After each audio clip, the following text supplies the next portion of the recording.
పరిగి నియోజకవర్గంలో రోడ్ల అభివృద్ధి పనులకు భారీ నిధులు మంజూరయ్యాయి. ఈ నెల 16వ తేదీన మంత్రి కోమటిరెడ్డి వెంకటరెడ్డి పరిగిలో పర్యటించనున్నారు. హోం పథకం ద్వారా 184 కోట్ల 15 లక్షల వ్యయంతో చేపట్టనున్న R&B రోడ్ల అభివృద్ధి పనులకు మంత్రి శంకుస్థాపన చేయనున్నారు. ఈ సందర్భంగా పరిగి పట్టణంలోని సుల్తాన్పూర్ గేట్ వద్ద ఏర్పాటు చేసిన శిలాఫలకాన్ని మంత్రి ఆవిష్కరిస్తారని, అనంతరం కార్యకర్తల సమావేశంలో పాల్గొంటారని ఎమ్మెల్యే రామ్మోహన్ రెడ్డి తెలిపారు. మంత్రి పర్యటన నేపథ్యంలో హెలిప్యాడ్, శంకుస్థాపన ప్రదేశాలను ఎమ్మెల్యే స్వయంగా పరిశీలించి అధికారులకు తగిన సూచనలు చేశారు.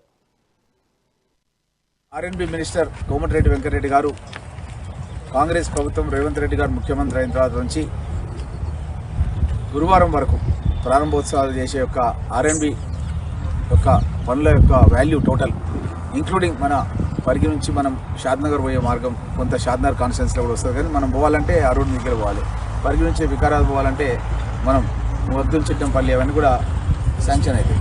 అది షాద్నగర్ కాన్స్టిట్యున్సీలో వస్తుంది, వికారాబాద్ కాన్స్టిట్యున్సీలో వస్తుంది. కానీ మనకు టోటల్గా మన కాన్స్టిట్యున్సీకి ఏదైతే రోడ్స్ మొత్తం ఇంక్లూడింగ్ ఈ షాద్నగర్ కనెక్ట్ అయ్యే రోడ్డు, వికారాబాద్ కనెక్ట్ అయ్యే రోడ్డు ఇవన్నీ కూడా తీసుకుంటే దగ్గర 600 కోట్ల రూపాయలు కాంగ్రెస్ గవర్నమెంట్ వచ్చిన తర్వాత అది పంచాయతీరాజ్ కావచ్చు, R&B కావచ్చు, హ్యామ్ రోడ్స్ కావచ్చు, లేకపోతే గతంలో వచ్చినాయి కావచ్చు, పరిగి షాద్నగర్ కానీ, పరిగి వికారాబాద్ కానీ, గడ్సింగాపూర్ రంగారెడ్డిపల్లి కానీ, మన ఏదైతే లాల్పాడ్ నుంచి చిట్టంపల్లి కానీ ఇవన్నీ కూడా పెద్ద ఎత్తున మొన్ననే ఒకటి రంగాపూర్ నుంచి కూడా మన పేటమాధారం నుంచి దాన్ని మేడిపల్లి కలాన్ దగ్గర రోడ్డుకు కనెక్ట్ అయ్యేటట్టుగా 22 కోట్ల రూపాయలు అది శాంక్షన్ అయింది. ఒక 40 కోట్ల రూపాయలు అంగర్చిట్టంపల్లి నుంచి మన కంకల్ వరకు శాంక్షన్ అయింది. గతంలోనే మనకు ఆల్రెడీ 20 కోట్ల రూపాయలు మనకు లాల్పాడ్ నుంచి కంకల్ వరకు శాంక్షన్ అయింది. మొత్తం 60 కోట్లు ఒక రోడ్కే శాంక్షన్ కావడం జరిగింది.